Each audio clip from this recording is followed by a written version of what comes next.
Hello, everybody. This is a wonderful night. One, because we have you guys here with us, you all here with us, but also because we have a wonderful author, someone whose work I admire a great deal, and someone who we've been really excited to have at Bobbie's for a long time now.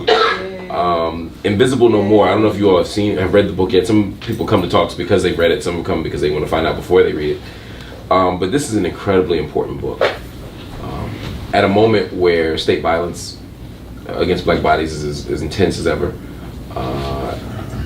this book gives us a window and a way to understand these structural issues and how they are particularly focused on, targeted on, and affecting black women, girls, and femmes. And so I think it's important to think about this work at a moment where oftentimes those stories are getting hidden or obscured. I don't want to say too much except to say that I enjoyed reading this book a great deal. I learned a great deal from it, and I'm so excited to have you here with us. So everybody give a round of applause to Andrea Ritchie, please. Thank you. There's so many places to start. That just means so much to me coming from you. I really appreciate that. Thank you. Yeah. What made you, I mean, I have a few ideas why, but what made you write this book now? I've actually been writing this book for 12 years. I started writing it in 2006. I actually wrote an article in a book called The Color of Violence, the Insight anthology. That was a book that put out by a national formation called Insight. At the time it was called Insight Women of Color Against Violence, looking at all different kinds of violence: state violence, military violence, interpersonal violence, the violence of child welfare, and how they intersect and interrelate with each other. So I wrote the chapter on law enforcement violence, and the editor of the anthology at South End Press that used to be in Boston, Jill Petty, said to me, this needs to be a book. And it did need to be a book because I kept having more stuff to put in it. And I said, okay, and then we signed a contract, and then I started writing it, and then I kept having to put it down to actually do the work, and then picking it up again, and then putting it down to do the work, and then South End, in the process of that, closed down, unfortunately. And so I just kept doing the work for a while, and then in 2014, this conversation, post Mike Brown, started up, and right after a few days after Mike Brown, I was like, oh, I'm gonna have to write that op-ed, the one I always write. Right. And tell them what that is, because it's an op-ed that. Because it's like police brutality targets black and brown men, and they're always assumed to be straight, and they're always assumed to be not trans. And, it's a target on black and brown men, and I've been saying for like 25 years, and women, and girls, and women, and girls. And so I was like, oh, I'm going to have to write the and women and girls op-ed again. And then I went online, and it was all over the place. All the sisters have been writing it, and I was like really excited about that. I was like, okay, so now that this momentum is happening, I have 10 boxes of material in my apartment that I've been collecting over the years. I'm going to package it in a resource and write it for the young activists like Janae Bonsu and BYP 100 who are on the cover, who are doing this work, and I want to be like, I'm just packaging up for you all the work that has come before in my lifetime that I can get into this book for you to use moving forward. So that's why I wrote it. Also, it felt like, I have to say, I was like 10 months pregnant and needed to come out. Like this book had been inside me for a long time, and I just needed to get it out. So it's out now. No, that's important. Let's talk about that dominant narrative, though, because this book pushes back against that dominant narrative. But in my estimation, does so much more than just say, and women and girls.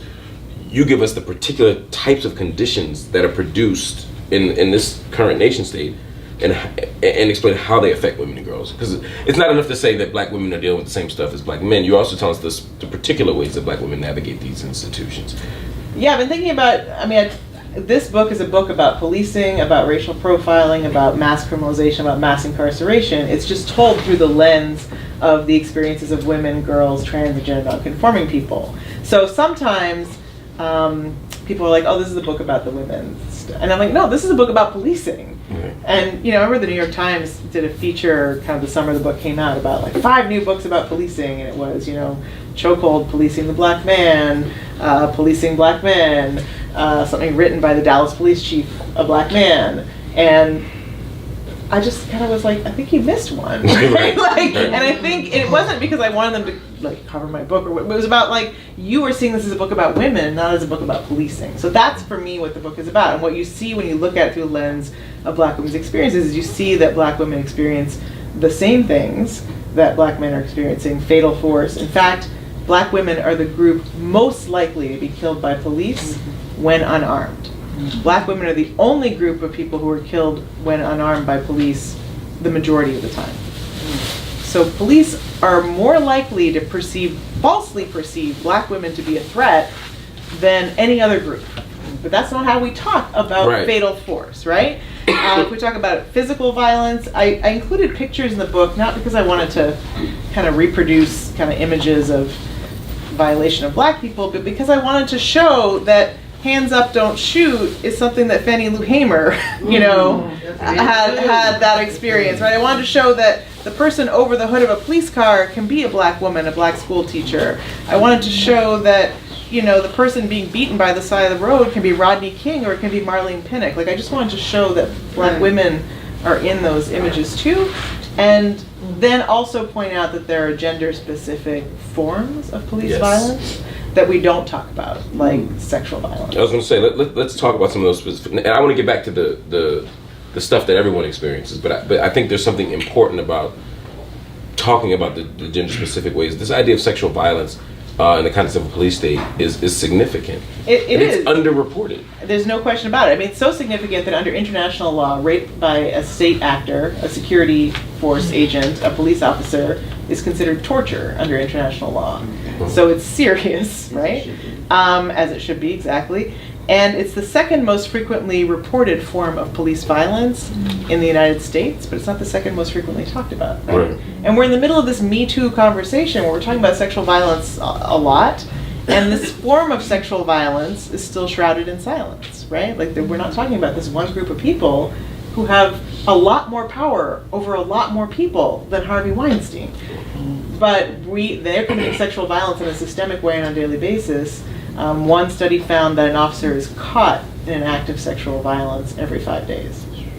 Over a 10-year period, every 5 days. And those are just the ones who are caught.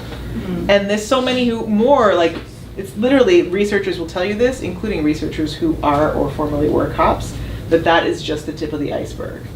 Because only a third of rapes are ever reported to anyone anyway. Yeah. Imagine how much smaller that number is when the person who raped you is the person you're supposed to report it to. Right. What are the? Because for some people they're going to say that's hard to imagine. How could that happen? Not even because they have that much faith in police, although some do, but also just the dynamics and logistics of arrest and the kind of criminal justice system. What are the circumstances under which people are often assaulted or engaged in or affected by sexual violence with police? I mean, I think it's probably not that unbelievable in the sense that it's in some ways similar to the priesthood, in the sense that police officers interact with people one-on-one, in private, are people that society looks up to and are primed to believe, and they're interacting with people who are vulnerable because they need spiritual guidance, they need material assistance, they need something from that person. And often that's the case when people are interacting with police officers. They're interacting with people alone, late at night, one-on-one, in a situation where they are going to be believed, and they will say to people, no one is going to believe you if you say this. And then they explicitly target people who they know will not be believed. So they'll target young people. 38% of cases 1 year were police officers sexually assaulting people who are in community, like police cadet programs, police explorer programs, community youth engagement programs, young people who are going on ride-alongs to learn about policing and how to be part of their community. 38% of them. And then also cops in schools. So they're targeting young people who are vulnerable to power and also to not being believed. They're targeting survivors of violence. They are responding to calls for help around domestic violence and sexual assault, and sexually assaulting or propositioning the people who are calling for help. Or mothers who are calling because their daughters are missing. And the cop is saying, I'll go look for your daughter, but you got to give me something first. That is someone who, is not going to report the police officer because she needs him to go look for her daughter. And she's afraid of the retaliation that comes after. And then they target people who are in the drug or sex trade. So this was something that Daniel Holtzclaw, who people might have heard of, a former Oklahoma State police officer, he would go after people he called working girls and people who use drugs or who were known to use drugs. And they themselves would say, nobody's going to believe me if I tell. And he would say, nobody's going to believe me if I tell. And unfortunately, that's proven right. There was another cop, very much like Holtzclaw, who was operating in Eugene, Oregon, of all the white places in the world, in 2006. And women were coming forward and reporting and reporting and reporting. And the notes in the police files dismiss these complaints as the grumblings of junkies and prostitutes. Wow. And that's what happens. People come forward. And then I tell one story in the book of a woman who was a survivor of domestic violence. She came forward, tried to report. The officers she was trying to report to were like, just don't bother with this. We know you used to dance at that club over there, and just let this go. We promise it won't happen again. And so she got annoyed and she started recording them saying this. They noticed her recording and prosecuted her for wiretapping. Are you serious? Yes. Wow. And she had to stand trial for a year, face a charge that was up to 15 years in prison. Asked what happened to this guy who sexually assaulted her during the response to a domestic violence call. Say he wasn't arrested, charged, and convicted. Nothing. So she was thankfully acquitted, but the message was really clear. If you come forward to report police sexual violence, you're on trial, not the cop who sexually assaulted you. Right. In the book, you talk about Holtzclaw, and you talk about his sort of campaign against. You just started talking about his campaign against these women. Saying that they had an agenda. Because the agenda of not being raped. I don't know what that agenda is. Right. Exactly. Right. But he pointed to. You said he pointed to their criminal records and things like that. To what extent are those practices reinforced by the general public? And because the dominant narratives around sex work, around women, around criminality, etc. Because police aren't doing this in isolation; they're doing it in conversation with the media, in conversation with everyday people. Absolutely, there's a culture that says, and this is particularly in our communities. Police go after people in our communities that they think our communities won't stand up for, and they literally say the reason we don't do a lot about police sexual violence is because we don't see a lot of people turn up outside our police precincts about it. So they know that they're targeting drug users, people who are homeless, or people who are believed to be using drugs, people who are homeless, people with disabilities, people who are trans and gender nonconforming, people who are queer. They will definitely target lesbians and say, I'll show you what you need, and all kinds of homophobic stuff. And they're counting on the fact that black communities aren't going to turn up. Well, here they are. Or they're at least expecting that black communities aren't going to turn up in the same way for folks who are at the margins of our own communities. And I think that's where they might be a little right. I was going to say, it seems like they're right. The face of all of our resistance movements, both historically and in contemporary times to state violence, have been cisgender street men. Right. Right? Or at least people who are presumed to be those. Right, or at least that's how they're constructed. Exactly. Who knows, right? Right. But certainly like a Mike Brown, right, or Jordan Davis, right, or Trayvon Martin, right. Yeah.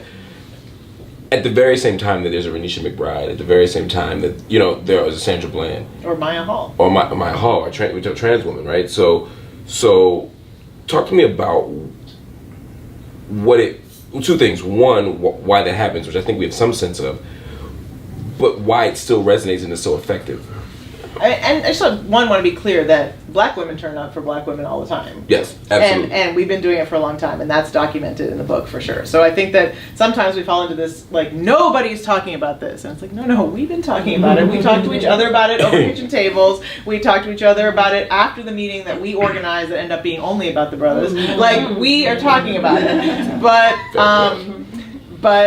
But it's who's not listening, right? And who's not showing up. So, men aren't showing up, essentially. Right, essentially. And I think there's a few reasons. One is that we've all been conditioned to literally not see violence against black women from chattel slavery, right? Chattel slavery was premised on excluding black women from the category of woman, and then making, therefore, any violence against them, whether it was systemic rape, forced pregnancy, ripping children from mothers, medical experimentation without anesthesia, the entire field of gynecology being built on black women's bodies, literal torture constantly, but still being able to hold themselves up as a genteel society that respected women because black women weren't women, right?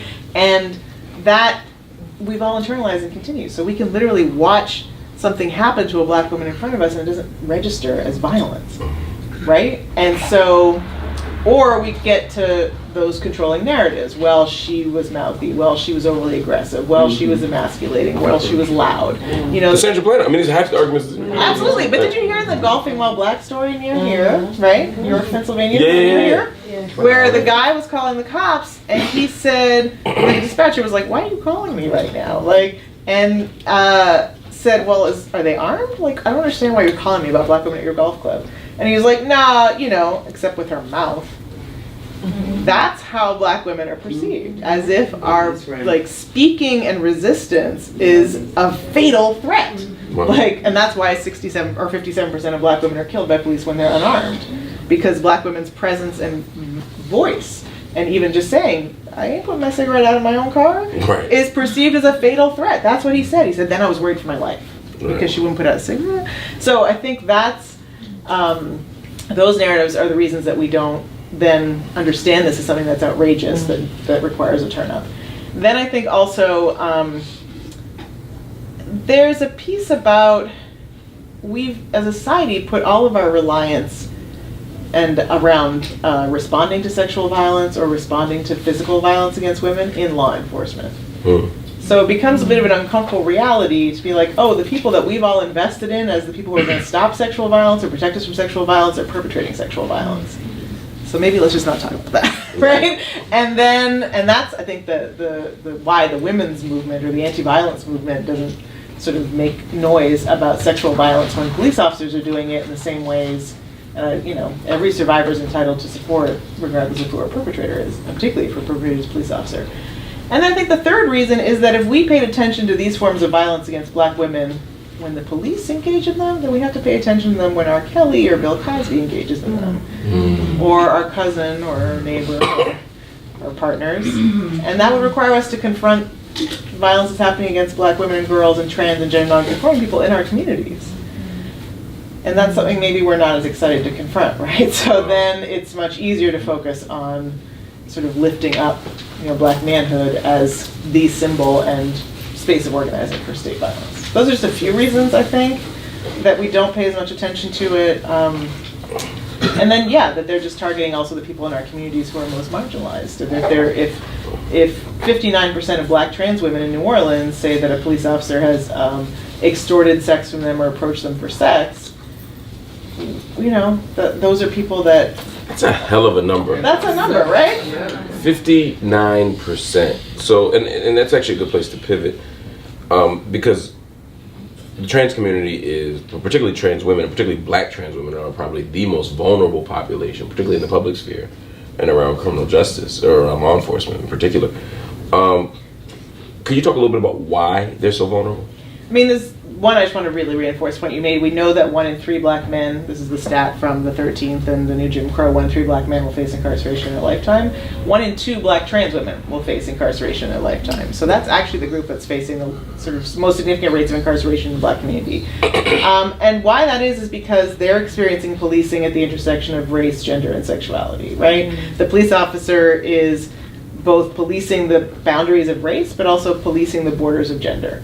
And being like, you are transgressing gender in a way that signals disorder, that signals violence, that signals something that needs to be contained and punished. And that's been from the beginning of policing. You talk a lot about broken windows policing in your book. Y'all have to read, if you have the book, read this book, it's focus, everything. You just made a light bulb go off between disorder and gender transgression. Exactly. I didn't make shit. So that broken windows policing is about getting disorder, right? So you walk up to someone and you're like, I can't put you in a box, or you're expressing a box that I think you don't belong in, you are disorder. And literally will walk up to people and write them tickets for disorderly conduct for being trans and standing in a park. Or will presume that violence is about to happen, or presume that there's going to be a mental health crisis, because if they're so confused about their gender, then they're going to... So this is literally trans people being policed into gender conformity. And then that turns into give me your ID, and then if your ID doesn't match the name that you're presenting, and then now you're fraudulent. And if you are trading sex to survive, well, now you're sexually deviant and spreading, and so on. And so, and I'm certainly not going to protect you from violence, right? I just have to tell one story I tell in the book, of a black trans woman named Wanda Johnson. Yeah. Who experienced all of these things, right? She's walking down the street in Memphis one night, and that's all she's doing. But they pull over for loitering for the purposes of prostitution, which means walking in a public place with the intention of engaging in prostitution. No client, no money exchange, no conversation. Just by virtue of the fact that she's black and trans, that must be what she's doing. That happens in downtown Philly all the time, right? Yep. And then she goes to the precinct, and they're trying to book her. She's giving her name to Wanda Johnson. They want a different name that they think is the one that she should be giving. And then finally the police officer just calls her over to be fingerprinted and says, "Come over here, faggot." And she says this later in a TV interview, she's like, "It's not the name my mama gave me. It's not the name I gave myself. I'm not answering to it." And so she just didn't answer to it. He went over and took metal handcuffs and wrapped them around his wrists and proceeded to administer a beating to her face while another officer held her down. This is on camera. You can watch it online. Just Google Wanda Johnson video. You can watch it online. It's horrible to watch. And then it goes on from there. There's like pepper spray in her face, and then she's on the ground. And this is all on camera. There's also many employees standing around witnessing this. And when they run in after the pepper spray, they go look at the officer to make sure he's okay. She's like gasping and choking on the ground. This on video, like Rodney King, like Eric Garner, and thankfully she didn't die in this incident, and not the same uprising, right? And I quote this guy in the book because it just really struck me. The head of the Southern Christian Leadership Conference in Memphis, where this happened, which is usually the group, the church, the preachers will come out, the NAACP will come out, the people will come out to protest. He said, when finally the reporter chased him down for a comment, finally he said, well, we don't condone what happened to Wanda Johnson, but we also don't condone Wanda Johnson's lifestyle. And that's why police officers get away with, and that's why it becomes literally invisible to us. This police violence that's on video, just like Rodney King's, is invisible to our larger movement because of who police officers are targeting. Often it happens in private. It happens when police are responding to domestic violence calls. So Aurora Rosser was killed by police a few months after Mike Brown in Michigan. Police officers were responding to domestic violence calls. So this is inside a house. So no cop watchers, right? No cameras, no Walter Scott bystander filming it. Policing of sex work or prostitution happens on alleys at night, hopefully no one's filming what's happening, and if they are, it's for different purposes. So, and then, and responses to sexual assault, etc. But also it's happening in medical facilities. There's a lot of stories I tell in here of women being harmed in medical facilities. Black women are like 10 times more likely to be drug tested during prenatal visits and delivery, birth and delivery. So that's like stop and frisk stat, right? That's comparable to the stop and frisk stats in Philly of like 10 times more likely to be stopped. But that's happening in the privacy of a doctor's office. And when the police come in and arrest you for delivery of drugs to a minor because they found some weed in your umbilical cord blood right after you gave birth, that's happening in a hospital, and no one's filming that either, right? So I think the fact that it's happening in private is also part of the issue, and we have to start to think about how we don't just default to killings of unarmed people as the gold standard of police violence, things that are caught on videotape as the gold standard of police violence, and sexual violence certainly is happening in private, right? It's happening in the back of a police car, in someone's house, in the police station, etc. So we have to start expanding where we're looking and how we're looking to understand so we can start to see it more. One of the challenges is that many of these spaces are spaces where people are engaged in what the state would call criminality, criminal acts, prostitution, drug purchase, drug selling, etc. To what extent is our moralizing around those acts and framing them as criminal acts part of the problem? In other words, can we get out of this at the same and still hold on to this idea that prostitution is something that people should go to jail for? No. How do those two ideas go together? No, I mean, I think Chicago just passed this loitering for purposes of prostitution ordinance, and that's about community members in black communities wanting to police other members of black communities who are just trying to pay their rent or do what they do to survive, or hanging out in the corner enjoying the weather and getting their life, right? Whatever it is, that there's this morality even within our own communities that then says, yes, I'm going to call the cops on you, and yes, the cops should be able to do whatever they want to you as long as they get you off this block. And I think as long as we have that attitude that certain people are nobody, right. certain people are police property, like literally you do whatever you want with these people as long as you get them out of our neighborhood, then those people are going to be subjected to all manner of violence. The notion of criminalization itself is a political construct. Right? What is criminalization is basically the state deciding what conduct is going to be punished by who and when. Even the things that we think are like, well, everybody punishes murder, right? No. Not so much. George Zimmerman doesn't get punished for murder. Police officers don't get punished for murder. George Bush doesn't get punished for murder. He just got a medal for it. So basically, even the things that we think everyone agrees that's wrong, that that's a crime, are not evenly criminalized.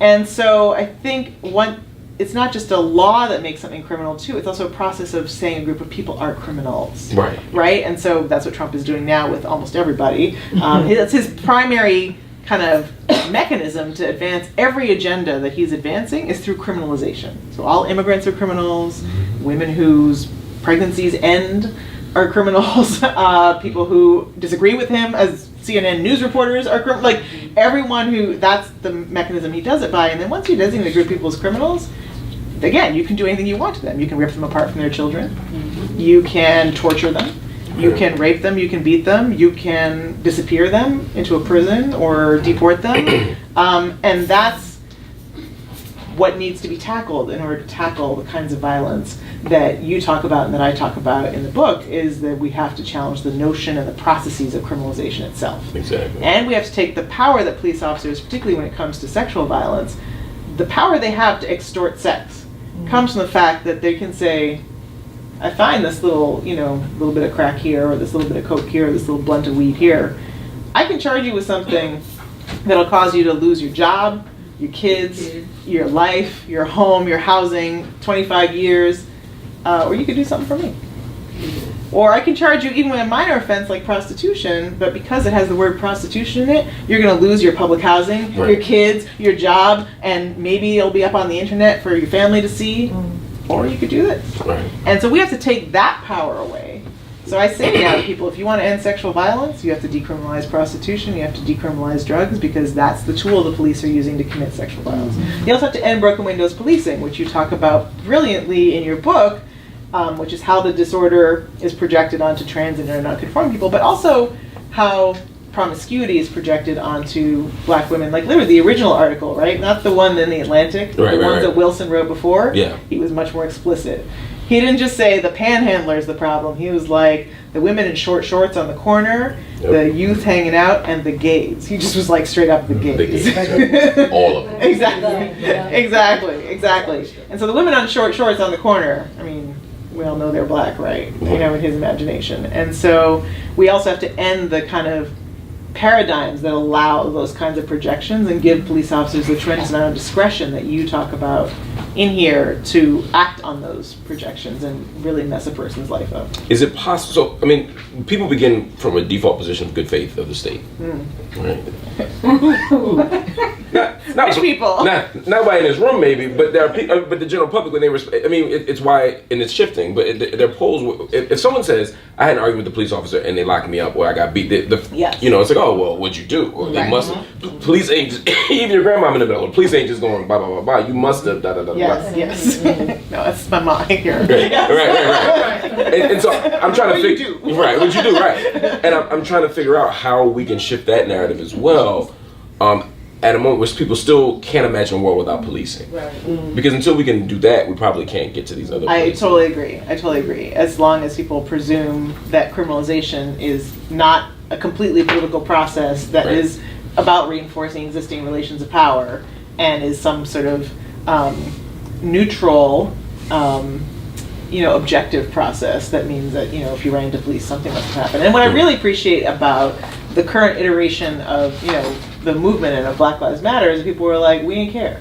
Right? And that's what you say, like, nobody cared what Mike Brown was doing before this.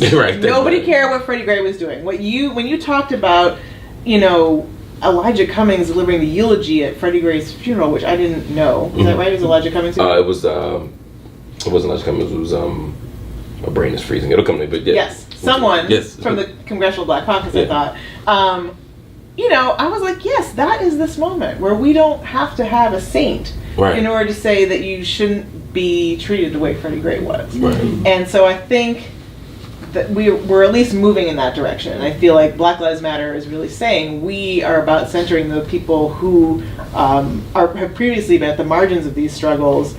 So we're not letting them get away with this notion that if you come for the people that our community doesn't care about, we're gonna let that slide. Right. And that people are coming out for all the folks who are being targeted by police. And so I feel like that's starting to shift. So I think we're moving in a direction of challenging kind of those processes of criminalization. Can we get to a point? Well, actually, let me ask a different question.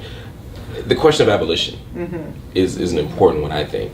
I don't get at it in my work, at least not in this work.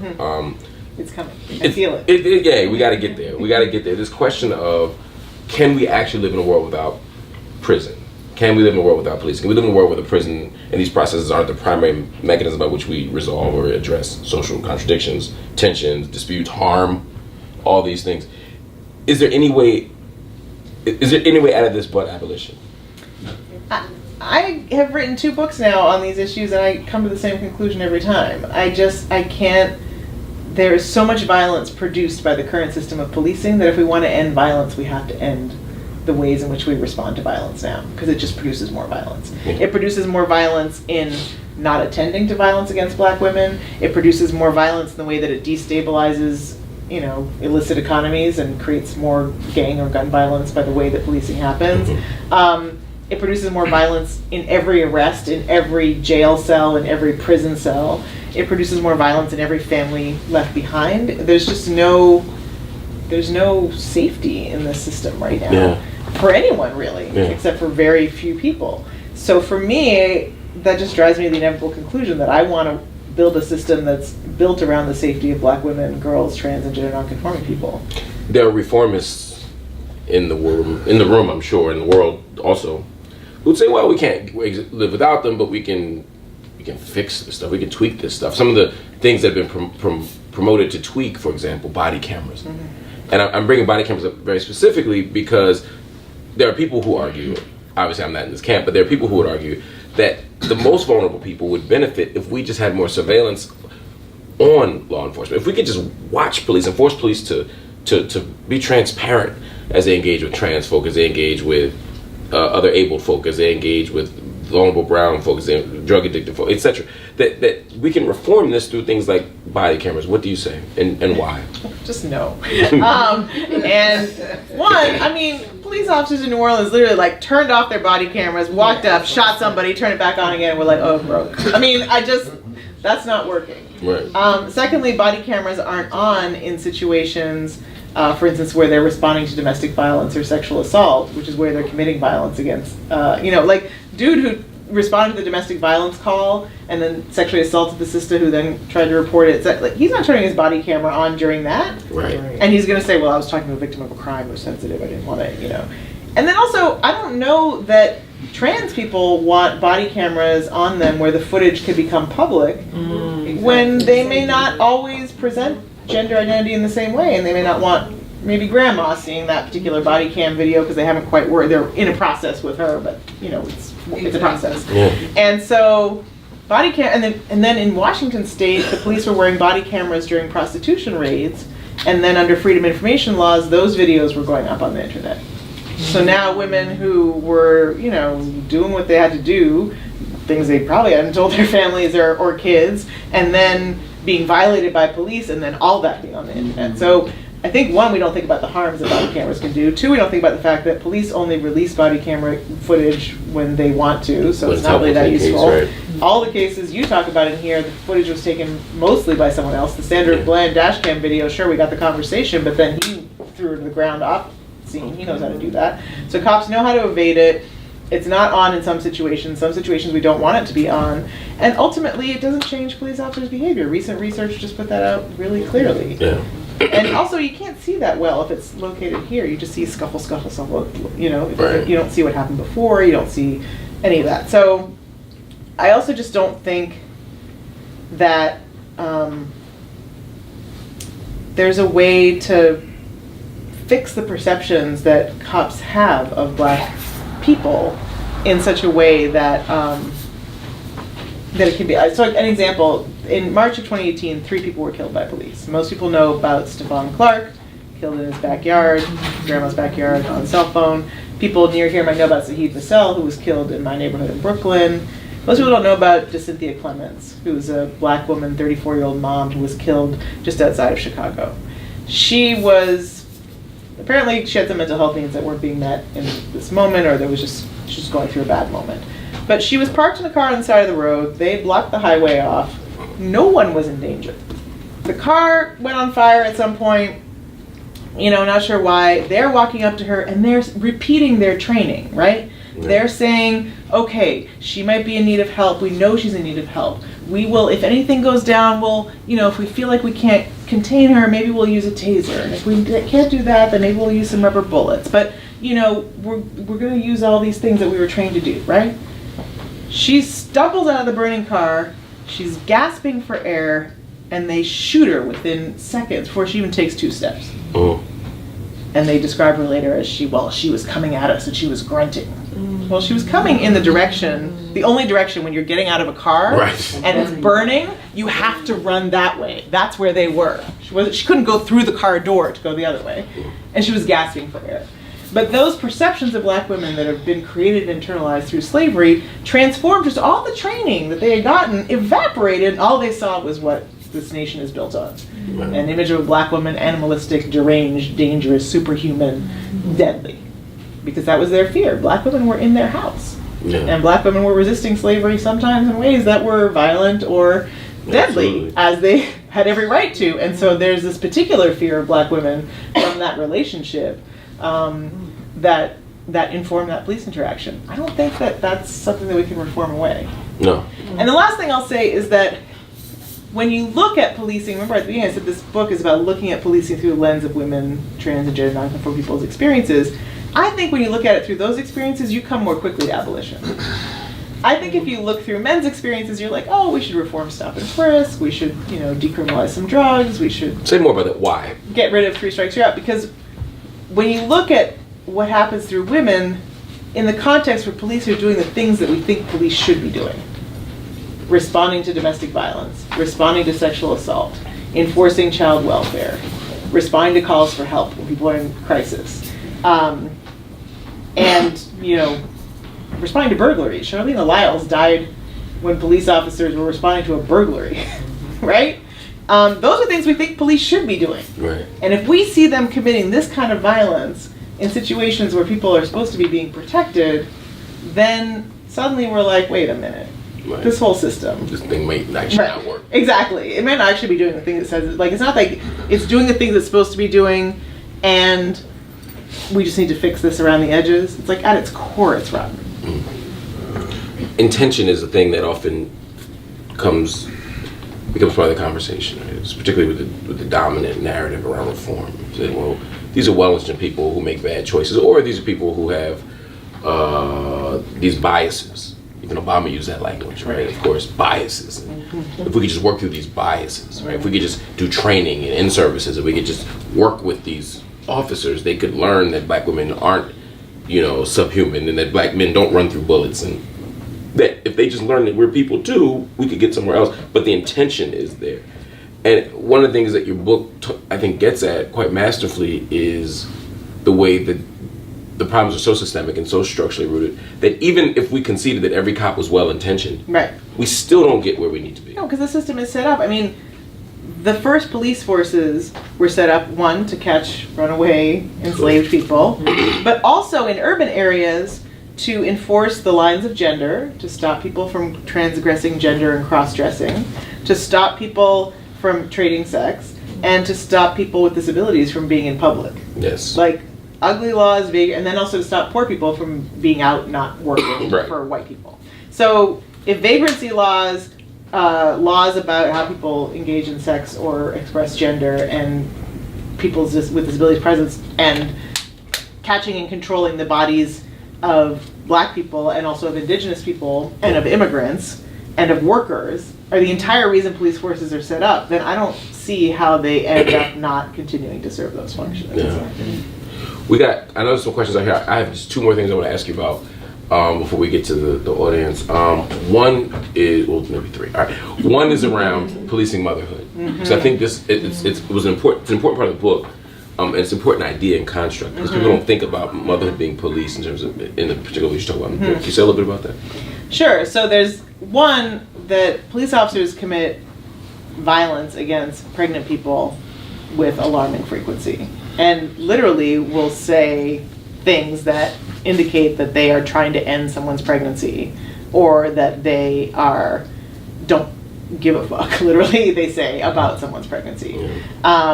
So they'll pull over a Sudanese woman in a traffic stop for some old tickets or whatever, and she's like, actually, or for speeding. And she's like, I'm on my way to the hospital, I think I'm miscarrying, I need to get to the hospital. And they're like, yeah, but you got some old unpaid traffic tickets that we're gonna talk to you about now, and you got bigger problems with us. Right, because that's clearly a bigger problem, right? Exactly. And they literally kept her there by the side of the road, cussing her out until she miscarried, right?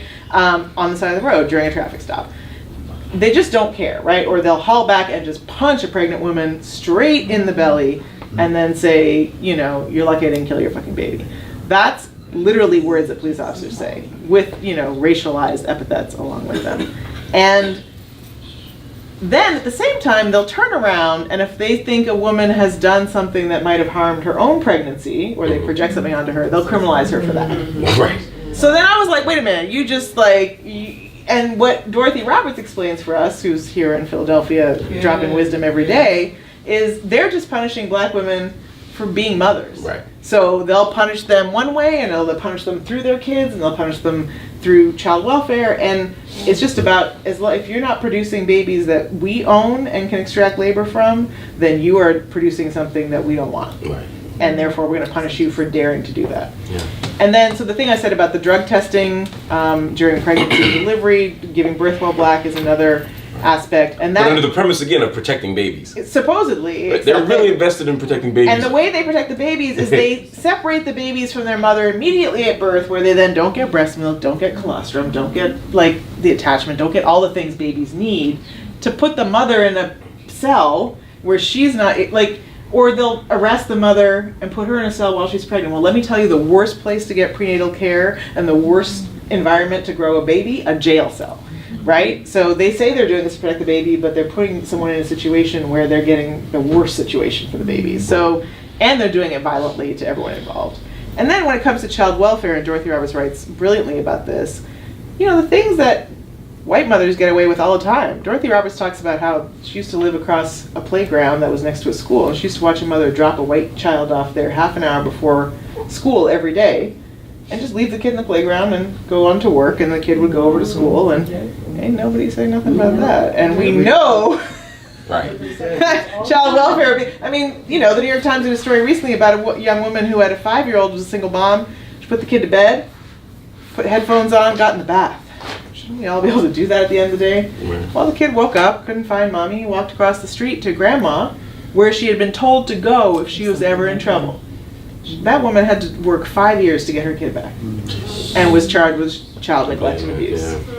Right? So there's a way in which black mothers' mothering is critiqued and criminalized, and that goes back to slavery too. People used to blame black mothers for high infant mortality during slavery and say, y'all are just bad mothers. Right. Okay, we're starving. As opposed to slavery. Exactly, we're Right. starving. Right. We're giving birth in a field after being deprived of proper nourishment, and then you take the baby away right away, and then you wonder why it dies. It's not my mothering, right? Right. And then also they would say, you don't care about your kids, because that would then justify taking them away. And so, and that you will just go leave your kids at home and go work because you like material things. No, because I like to eat and so do my kids, Right. And that's the only way you'll let me work is to work in your home for no money, right? So all these stories about black mothers were constructed to control black women's reproduction, labor, etc. during slavery are now used to criminalize black women when they parent or in their A mother. few decades really think about how we frame bodies and how we understand the very idea of ability. It's forced us to reimagine our language, our practice, but I think we haven't done a very good job of linking that information and those ideas to these conversations about the state. Right. and about No doubt. Yeah, you help us do that. Can you help us think through what have we missed? What have we been missing? I mean, one, that the vast majority of people who are abused by police are at least perceived by the police to have a disability. Usually that they're in a mental health crisis, or they're mentally ill, quote unquote. Yeah. And it's possible that their mental health needs might not be being met in that moment. But that's not, that's something that could be addressed earlier on. Half of people who were killed by police, and some would say 3/4 of people who were killed by police, are people who are or are perceived by the police to be in a mental health crisis at the time that they were killed. So if we just found a different way of responding to people whose mental health needs aren't being met, like say, I don't know, meeting their mental health needs, then we could cut the number of police killings in half. So could we do that? Seems doable. Seems doable. And so that's one piece. But then also, there's ways in which police officers particularly target people with physical disabilities. So deaf people are among the folks who are frequently killed by police because they're yelling orders at people who can't hear them. Right. And people are telling them that, and they're not listening because all they see is black person not complying. And that's enough. That's a death sentence in this country. Right. And or they'll yell at people to get up who are clearly using a wheelchair, or who there's some other sign, or even if there's not, they just can't move in that moment. Right. And similarly, black person not complying, physical violence, fatal violence, and so on. And there's an amazing group called Heard that I encourage folks to learn about and support, because they're supporting deaf people in police interactions, but also in prisons and jails. Because often if a deaf person is arrested, they're not providing proper interpretation, and they're interrogating people. And people should just be entitled to ask for a lawyer and get an outside interpreter. I mean, they're very clear they don't think police officers should ever be interpreters. Sort of like police officers should be interpreters for people who speak English as a second language, right? Or child welfare. Like, the person who's interrogating you and trying to lock you up and hem you up should not be the person who's also interpreting for you. Telling you what words mean. Exactly, what your words mean. So so there's a huge sort of set of advocacy around that. And there's so many more. I mean, signs of autism or people being on a spectrum that's labeled as autism are targeted by police officers. Again, you're not complying, or you just look off to me, right? So therefore, I'm going to translate that into criminality, as opposed to, all bodies are different, all affects are different, different people have different ways of relating. I'm just going to read whatever I perceive to be a deviation from the norm as criminal. Yeah. So there's a huge amount more work that we need to do in this area. And I think this is an area that we are particularly, we don't look at these issues through the lens of women's experiences, trans folks' experiences, gender non-conforming folks' experiences, and we certainly have yet to read the book about policing through the lens of the experiences of people with disabilities. And also that's a huge range of population, right? Like, Absolutely. There's a lot of different kinds of ways of being in the world that the world is set up to frame as disabled. And so we need to recognize that too. Absolutely. There's conversation in the book about there's a broad category of women of color, because we have to think beyond just the black-white racial paradigm, both in terms of indigenous folk, but also in terms of other ways of identifying. How important is that for coalition building, and also for understanding the specific contours of state violence against women, police violence against women? I fought with myself about a lot of things. When you're writing the book, you read the introduction, you'll hear all the things I fought with myself about, or most of them. But one of them was, I just wanted to write a book about black women and girls. I kept being like, this is too big, I'm just gonna write about black women and girls. It's the community I'm from, it's the community I organize in, it's the community I know most about, I'm just gonna do that. And then I kept being pulled to not do that. Right. One, because I grew up in Canada. My mother's an immigrant to Canada, so we're all part of a settler nation, right? That's right. And I watched, literally in Canada, when I was around 21, there was an armed conflict like Standing Rock a mile from where I grew up. Wow. And I was part of it in the sense that I was like bringing food behind army lines to people. I was like standing in the camp that was, people were trying to be a human shield between the army and the thing. And I was like, oh, settler colonial. And then when I saw the indigenous women being targeted as leaders, and then when they busted the camp finally, they sexually assaulted those women, they beat them, they went hard on them. And I saw that colonialism, like our presence on this land, necessitated the violation and abuse of indigenous women. And then I was like, I can't be on this land, I can't have grown up on land that the Canadian Army like literally defended in my name by doing these things, stole in my name and then did this without writing about it. And so that was my accountability for just growing up on that land. But also because I think that we need, as Black communities, Indigenous communities, to find better ways, and in Canada we're a little bit better at it, of being in solidarity with each other. Of recognizing that the colonization of this continent and the colonization of the African continent and the ways in which we've been affected by it, it's not a competition. They're very different and different systems, but we need to start finding ways to resist in solidarity. So that was one sort of goal. And then I did want to create, sort of sow some seeds or show some fertile ground for solidarity across different communities. To be like, you know, the war on terror is waged on Black Muslim women, and it's waged on Southeast Asian or Arab or Palestinian Muslim women. Yeah. Can we not find ways to fight together while recognizing the uniqueness and specificity of our experience? That's right, that's right. And I was like, but you know, I don't know the history of every community that falls under women of color. I don't know enough about, so I felt like there were points where I was like peppering that through, maybe not doing it justice, but I felt like it was better to do that and open up space for the conversation and the critique than to just not talk about the fact that, you know, the number of Asian women who have been shot by police is huge. Is that right? Yes, Yeah. East Asian women, a lot of them. And we never talk about that. No.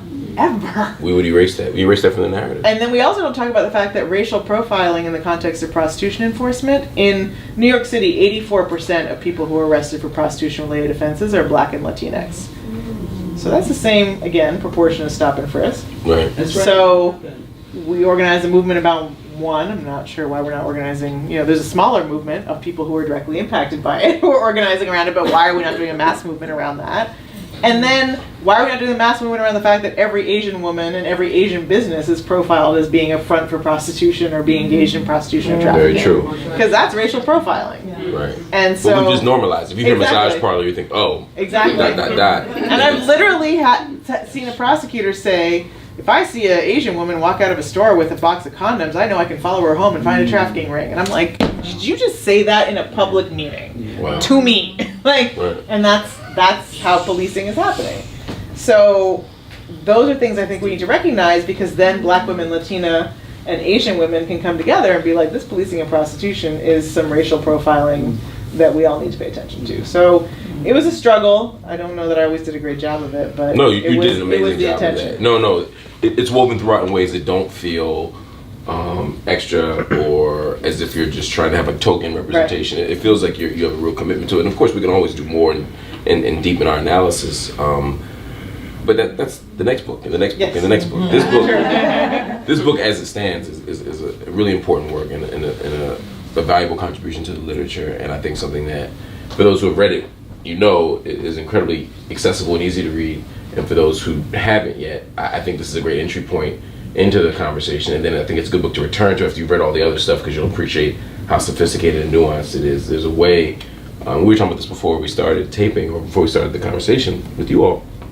There's a way that sometimes people believe that books have to be hard to read in order to be complex, that words have to be jargony in order to be sophisticated, and that's just not true. And I think this book really represents that idea, that value of accessible, rigorous scholarship written to and for, There you go. you know, the people who are talked about in this book, and that's really important. But we're gonna give you all some time. Any questions?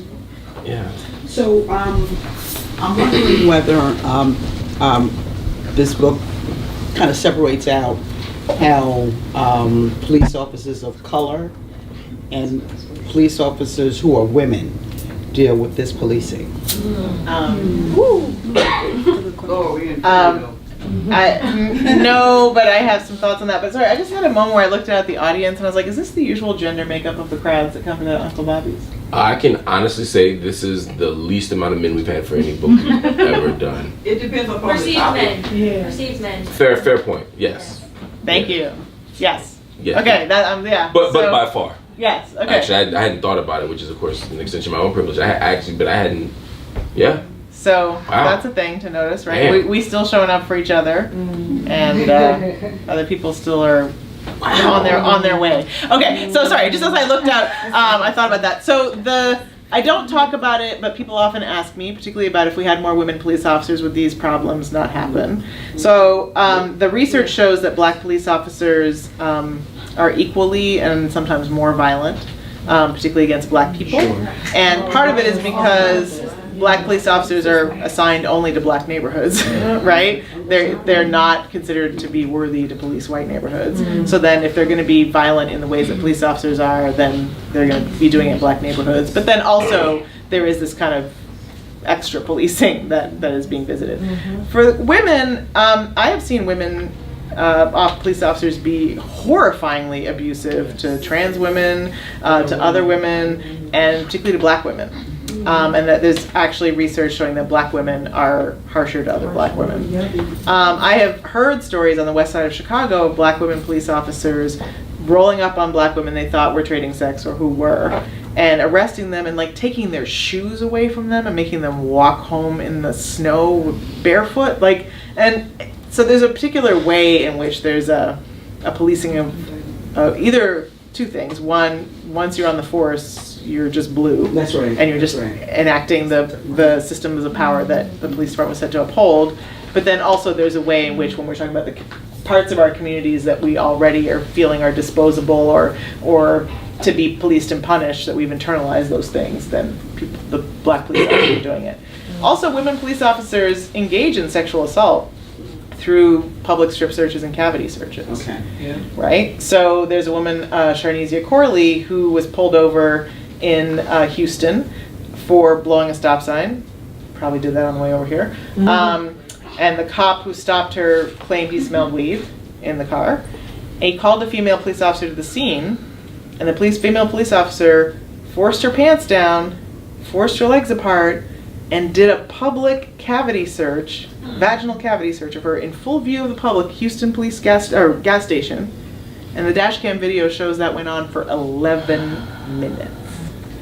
She's like, I was raped on camera for 11 minutes because that was her experience, and that actually legally is also what happened, because the law does not allow for public strip searches or public cavity searches, and it certainly doesn't allow for it under the conditions that I think I smelled some weed, you know? Right. So that's a women police officer committing a sexual assault and then standing up and justifying it, being like, I was doing my job.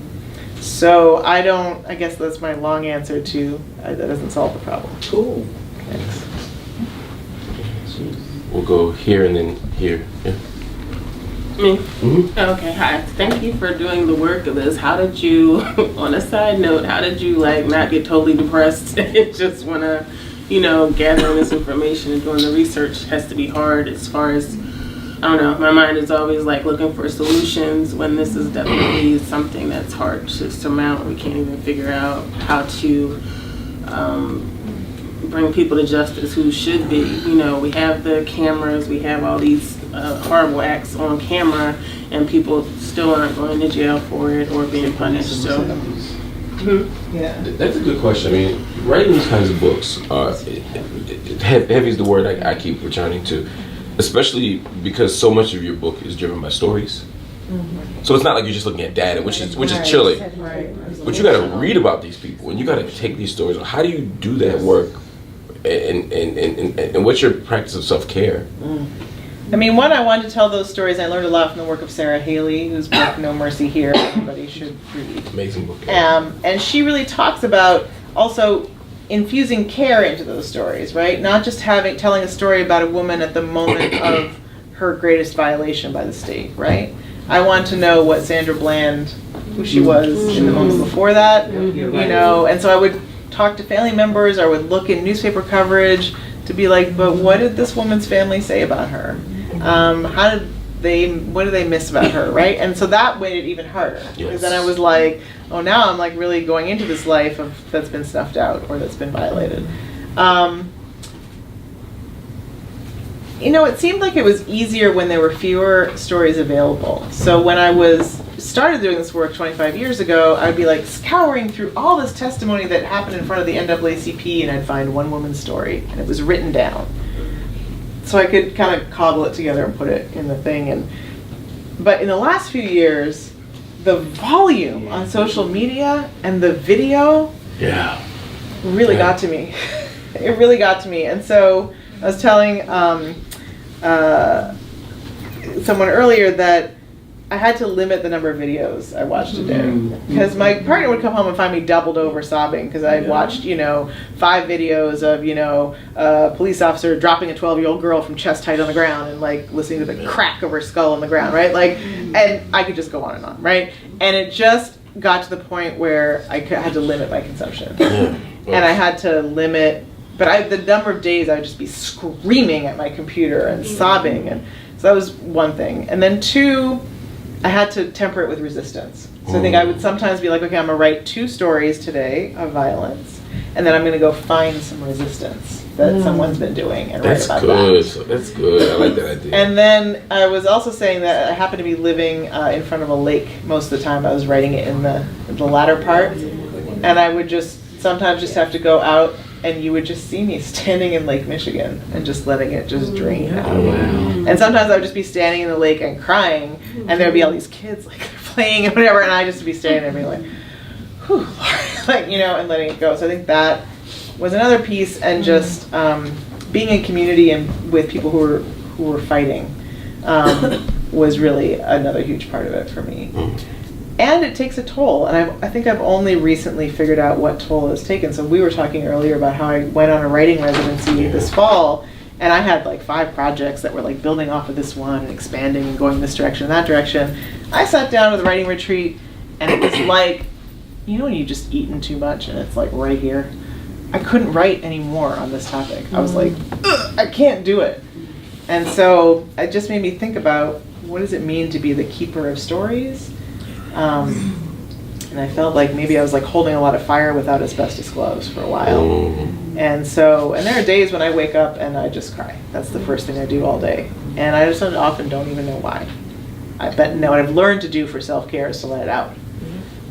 Because that, often I'd be like, I feel like crying, I'm gonna go for a run. Or whatever. So I think that's been part of it. You can go for a run and cry at the same time. I have discovered. And in fact, that can be, other people can become alarmed, but you are having a good experience. Right. So I think that's been part of it too. But just recognizing the toll it takes, I think, has been important. I think, we become aware to it too.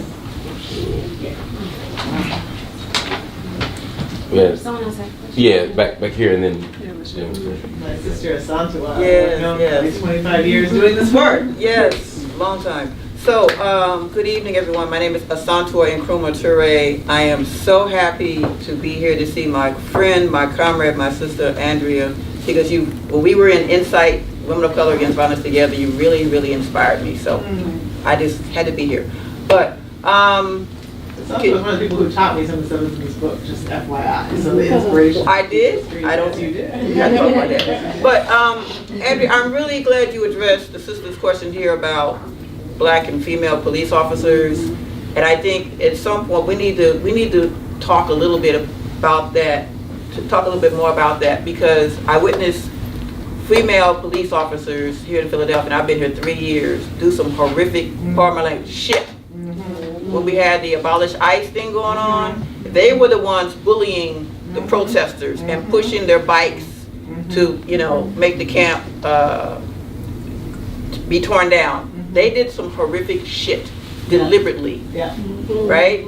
And in 2014, before I moved here, a white female police officer grabbed Darren Manning's testicles deliberately as he and his kids were coming from school, and they were concerned about permanent damage and all that. But she's still on the force, as are other officers here in Philadelphia. And the last 2 police commissioners in this city have been Black men. One of whom admitted in a pulpit of a church that he didn't believe white supremacy existed. So I think we really need to wrestle with that, because we have to wrestle with people in our community who think having Black police officers or more women police officers is the answer, and it's not. They're worse. And the things that they do in North Philly and West Philly, it makes the Klan look like choir boys. We're gonna have to be real about that and what that means. Yeah. No, I think it's really, reinforcing also because I think Mark alluded to this earlier about intention, right? There are some black folks, and we knew Ron Daniels in DC. He went on the force because he wanted to be a help to his community. Right. And I firmly believe, based on my interactions with him, that he was the black cop who was that. And he is one of 3, right, or that I've met in my life. And so I think that we need to emphasize people's intention. You mean Ron Daniels or Isaac Fullwood? Ron Daniels. Okay, I'm sorry. Head of the, no, maybe I don't mean Ron Daniels. I mean the guy who was the head of the National Black Police Association. Ron Hampton. Ron Hampton. That's what I Ron meant. Hampton. Thank you. Not. Ron Hampton cool, but the rest of them, they Yes, exactly. That's what I mean. Sorry. Exactly. I think I met those 2 Rons at the same time, and I just. Ron will tell the truth. He will, and he will tell you white supremacy is part of policing, right? So he's right up there. Totally, exactly. But I think that moving away from intention and talking about what police are structured to do and these processes of criminalization is what's going to help disrupt that. To be like, look, if the police are set up to control black bodies, some overseers are black too, right? Some slave owners are black too. They were part of a system. And so then we need to figure out how we disrupt the system. My question is around socialization of women of color. And so particularly around, so for me growing up, police brutality is a conversation that it was always discussed, right? Everyone, all the men in my family have been harassed. It was so normalized that I didn't realize it was a form of trauma until I was in grad school and Howard Stevenson had the conversation about trauma and PTSD that race and racism affects in the community, right? So we just, what's your story? What's your story? We'll laugh about it. Do you speak up? Conversations with my parents, with my brothers saying, don't speak up too much, et cetera, et cetera. My brother's like, well, if I'm being mistreated, then why should I follow through? And they're saying, because I want you to come in home at night, right? Because living through the police encounter is the greatest form of resistance. Right. However, my brother's not that way, so. And neither am I. Which connects me to Sandra Bland, which I could not follow because I am her. And I should be able to be her. That's right. How about this? And that, again, we were talking about that earlier about how so many black women saw themselves in Sandra Bland. One, because every driver has changed lanes without using a turn signal. Come on now. That's just driving. And exactly. And especially if a police car is rolling up behind you with lights flashing, you like, oh, the responsible thing is to get out the way. And, again, he just escalated it, right? He was like, you seem irritable. And it's hard to receive harassment all the time and not to speak. Exactly. So the question though is around socialization of women and motherhood, and I'm thinking about me being younger. My mother saying to me, like, Kia, we have to protect our black men because nobody else will. My mother telling me to pull over when you see a black man getting pulled over by an officer just in case they're being mistreated. And my understanding of black and black family was protecting the black man, which in some ways was leaving the story of the black woman and our well-being. Did you tell your brothers to pull over when you were getting pulled over and want to make sure you were being mistreated? No.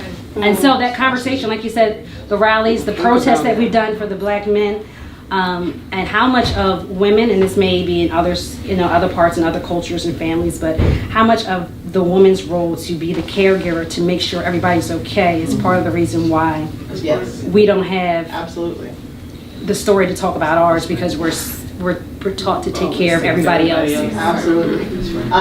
And that's from slavery, right? Is that we were supposed to take care of every family, the white family, the black family. We were trying to keep ourselves surviving.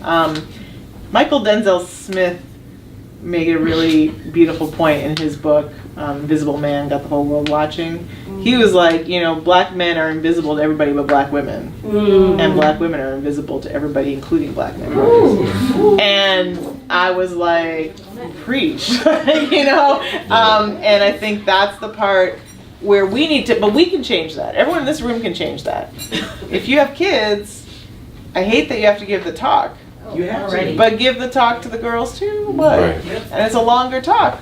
Yes. Right? Different talk. Yes. It's the same and different, right? It's like when a cop tries to roll up on you and talk to you and get your number, you don't have to give your number to the police officer. And, you don't have to smile and, be sexually harassed by the police officer. And let's talk about some safety strategies because it's going to happen. right? So, and I do this with young women in groups. I'm like, okay, when you're sexually harassed by a police officer, what's your strategy? Some of them are like, oh, I faint. Some of them are like, I'm always on my period. Some of them are like, I just run because it's safer for me to run than to get sexually assaulted. Some of them are like, sometimes you can be like, officer, I'm a little bit nervous. Can we just go to where there's some more people up there? And sometimes that works. Sometimes they'd be like, officer, do you mind calling the supervisor to the scene? But then we saw my grandma, Mama Campbell, who called and asked for a supervisor, and she got abused by the police, right? So it doesn't always work. It's just a menu of strategies, but literally it's a menu of strategies to stay safe from sexual assault when the perpetrator is a police officer. Have that talk with girls. We can start, every time you hear someone say, police violence is just killing young black men, you're like, and women. Yeah. And women. Yeah. And just, there's a study guide that goes with the book. You can find it on the website, invisiblenomorebook.com. And it also gives you questions just to have conversations. Just be like, oh, Thanksgiving's coming up. Sure, the conversation about police violence is going to come up. Even if it's about how we're not talking about it anymore because we're so busy being distracted by the disaster in the White House. But then, throw in a question about women. Throw in a story from the book that people don't know about. Why don't we know about it? Why aren't we talking about it? And I feel like sometimes the answers are interesting too. They're like, oh, well, Corinne Gaines had a gun. So did Philando Castile, just FYI, right? And she didn't point it at, she didn't.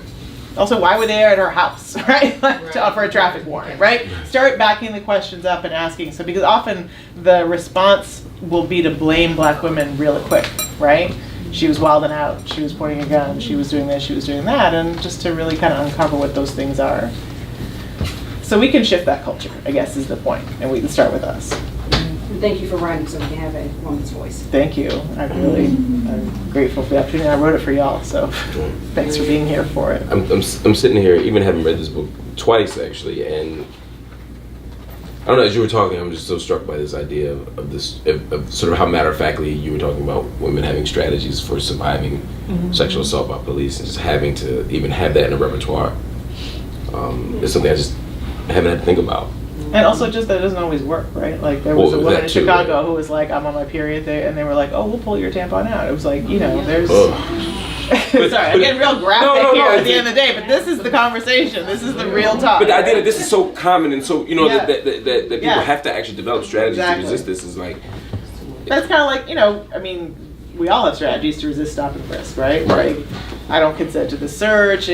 We have the things that we rehearse. It's just that there's different ones. Right. For different things, yeah. And but the difference is, if you're a black woman raising a black boy, you're firmly aware of the strategies necessary to give the talk. But I'm not sure. In fact, I am sure that we, as black men, have never thought through, or black women to a large extent, thought through, how to give the talk to girls. Yeah. I know. Even when Obama was like, oh, Trayvon, that could have been, if I had a son, it could be Trayvon. I'm worried about, I'm like, you have two girls who, I swear to God, are going to get pulled over the minute they're not in the White House. Like, right. So maybe you should think about that, And, hopefully they'll read this book. Hopefully. This has been great. Everybody, please, another round of applause. Thank you.